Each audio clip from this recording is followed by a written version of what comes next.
marka koowaad aad baa u mahadsantihiin waxaan codsi oran lahaa marka koowaad waxaynu isugu wada nimi shaqo waa suuragal shaqadu inay dhib iyo dheefba leedahay dad badan ciday gacantaydu isgaadhay ma jirtay dad badan baa afkayagu isgaadheen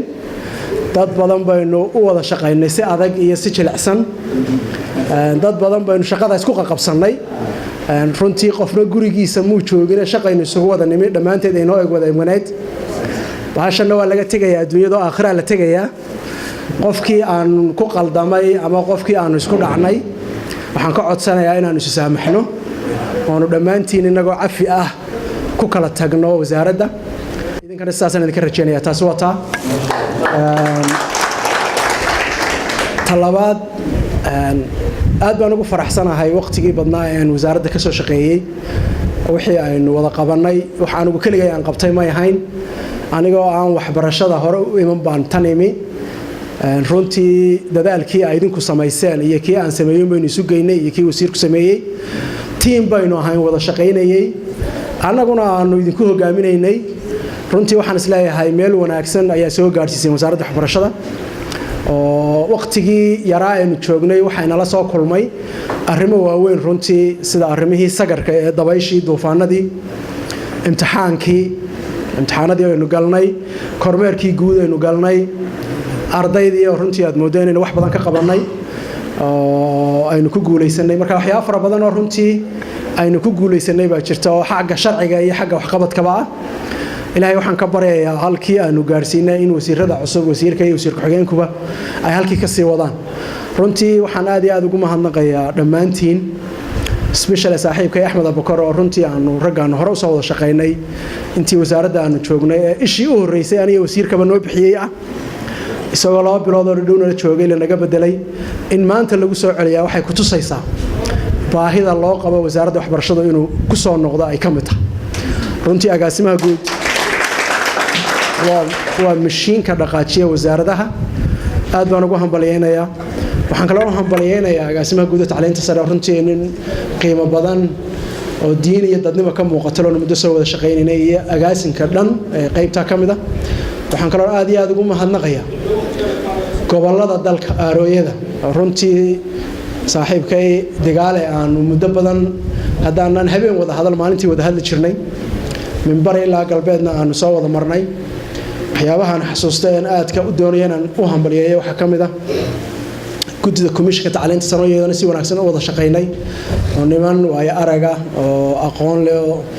dalkii dadkan hagi lahaa kamid ah runtii si wanaagsan arrimaha jaamacadda iyo aan uga wada hadlaynay iyo wasiirkaba oo oran karay wasiirka isku gadahaayano wax badan baan ka bartay runtii oo anigoo dhalinyaro ah oo islahaa bal dhaxarar wax badan baan iyagana ka bartay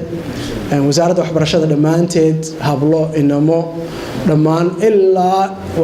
albaabka ninka inoo jooga ilaa dhammaantiin waan idin mahadnaqayaa si aynu soo wada shaqaynay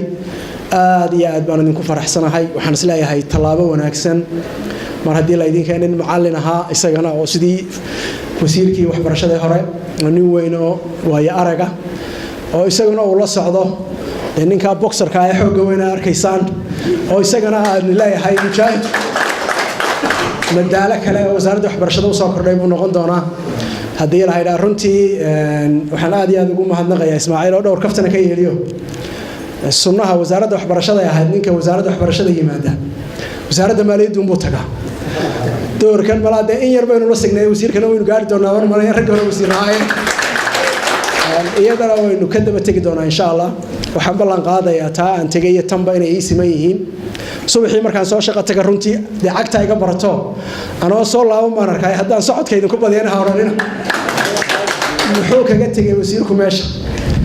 runtii wax badan baan ogahay wasaaradda waxbarashada alxamdulillah miisaaniyadii sanadkii hore raggii sameeyay baan kamid ahaa ee wasaaradda waxbarashada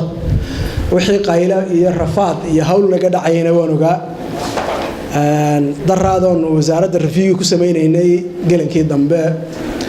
ayay soo hormartay wasaaradda waxbarashadu tacliinta sare iyo gudida tacliinta sare labadaba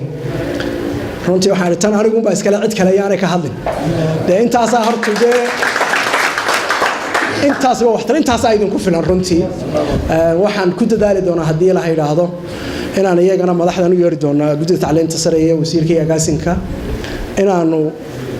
dee kolley cadaalad darro ma doon inaan sameeye meeshaan ogaa dhibaatada taalla haddaynu wax ka qaban karna waynu ka qabanayna haddii la yidhaahdo wasiirka cusub iyo wasiir ku-xigeenka dee axmed abukar malaa inaguma cusba isagu soo maha isaga ducadeennii hore u qaatay mid labaad baynu ugu daraynaa laakiin wasiirka cusub iyo wasiir ku-xigeenka aynu ducaynaynaa runtii waxaan aad iyo aad idinkula dardaarmayaa sidii aan noola shaqayseen iyo si ka badan noola shaqaysaan aad iyo aad baan idinku mahadnaqayaa mar labaad iyo mar saddexaadba ma ilaawi karaya wasaaradda waxbarashada oo noqotay runtii gurigaygii weli maan waadiga idin sheego albaabka weli kama bixbixin haddaan socodkana waan idinku badin doonaa wax alla wixii xog iyo tala aan hayana wasiir ku-xigeenka iyo wasiirka waan la wadaagi doonaa waana mahadsantihiin asalaamu calaykum waraxmatullaahi wabarakaatu